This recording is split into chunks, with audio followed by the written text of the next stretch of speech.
The rain was relentless, pounding against the windshield of Jake's old pickup truck as he drove down the deserted highway. The wipers struggled to keep up, their rhythmic squeaking the only sound accompanying the storm.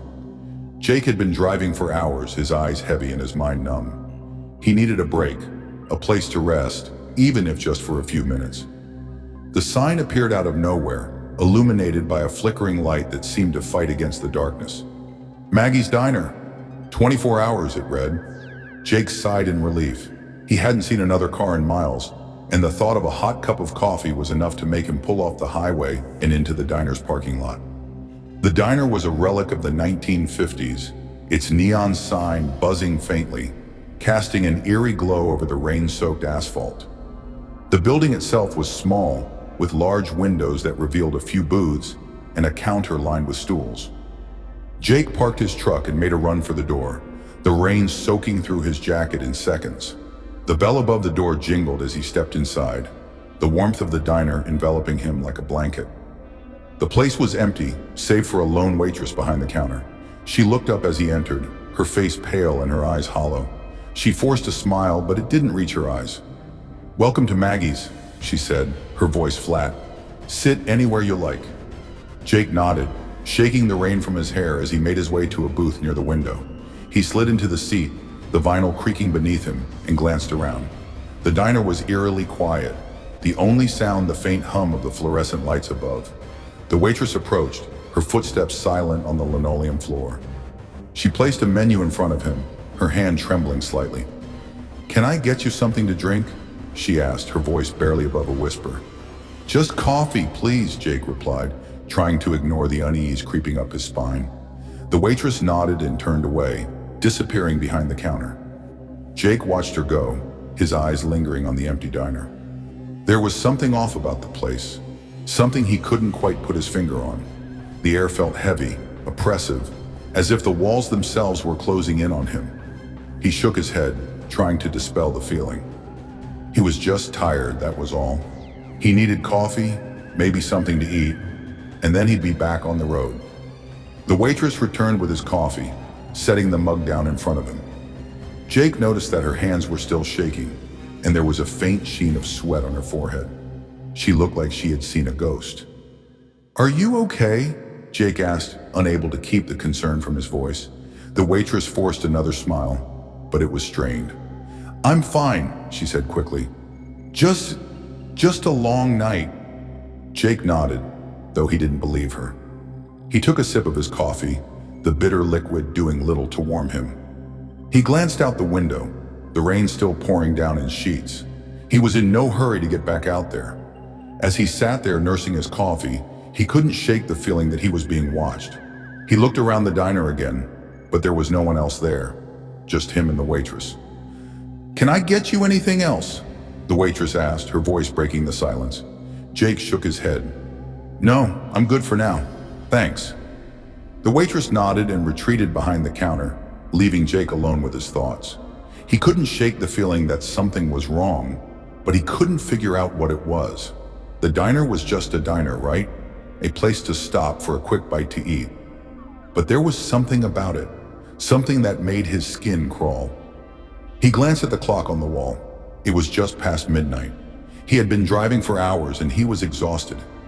Maybe he should just stay here for the night, get some rest, and then hit the road again in the morning. But as he sat there, the feeling of unease only grew. The diner was too quiet, too empty, and the waitress, there was something about her that didn't sit right with him. He decided to finish his coffee and leave. He didn't want to stay here any longer than he had to. He reached for his mug, but as he did, he noticed something out of the corner of his eye. There was a figure standing outside the window, staring in at him. Jake froze, his heart pounding in his chest. The figure was tall, its face obscured by the rain and the darkness. It just stood there, motionless, watching him. Jake's hand trembled as he set the mug down, his eyes never leaving the figure. He wanted to look away, to pretend he hadn't seen it, but he couldn't. There was something about the way it stood there, so still, so silent, that sent a chill down his spine. The waitress appeared at his table again, her face pale and her eyes wide. "Is everything okay?" she asked, her voice trembling. Jake nodded, though he didn't feel okay at all. "Yeah, I'm fine," he said, his voice barely above a whisper. "I think I'll just go." The waitress nodded, but she didn't move. She just stood there staring at him, her eyes filled with something he couldn't quite place. Fear, pity. He wasn't sure. Jake stood up, his legs feeling like jelly. He reached for his wallet, but the waitress shook her head. "Don't worry about it," she said. Just go." Jake didn't need to be told twice. He grabbed his jacket and made his way to the door, his heart pounding in his chest.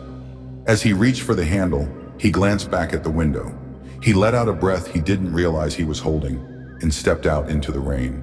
The cold air hit him like a slap, but he didn't care. He just wanted to get out of there.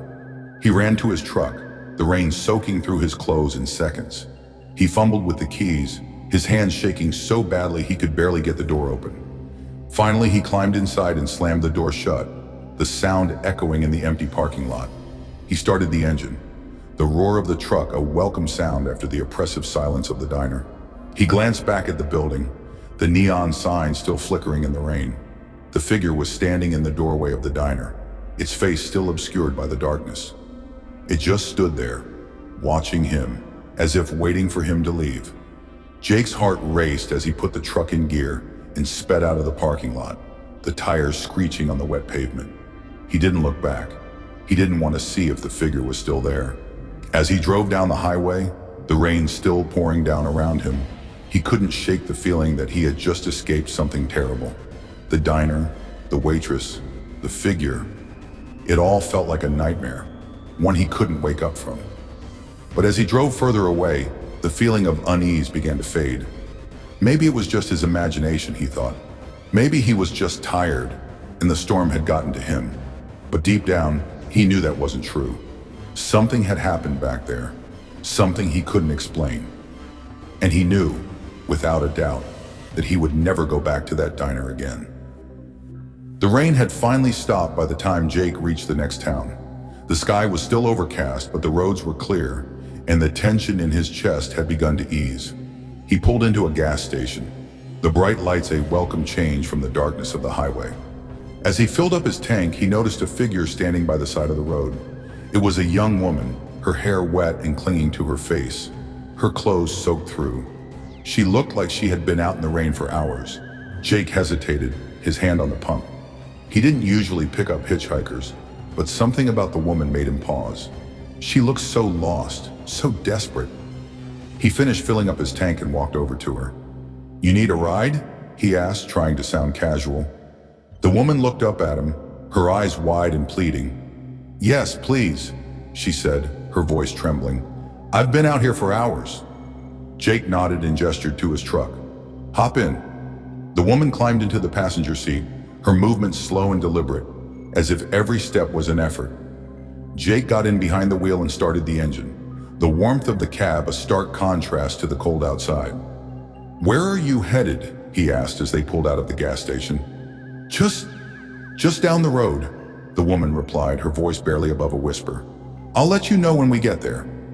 Jake nodded, though he couldn't shake the feeling that something was off. The woman was shivering, her arms wrapped tightly around herself, but she didn't seem to want to talk. He decided not to push her, focusing instead on the road ahead. They drove in silence for a while, the only sound the hum of the engine and the occasional splash of water as they drove through puddles. Jake glanced at the woman out of the corner of his eye, trying to get a better look at her. She was young, probably in her early 20s, with long dark hair that clung to her face. Her clothes were simple, a t-shirt and jeans, but they were soaked through and she looked like she hadn't slept in days. "Are you okay?" Jake asked, unable to keep the concern from his voice. The woman nodded, but she didn't look at him. "I'm fine," she said, her voice barely audible. Just tired." Jake didn't believe her, but he didn't press the issue. He focused on the road, the silence between them growing heavier with each passing mile. After a while, the woman spoke again. "You're not from around here, are you?" Jake shook his head. "No, just passing through." The woman nodded, her eyes fixed on the road ahead. "You should be careful," she said, her voice low. "There are things out here. Things you wouldn't believe."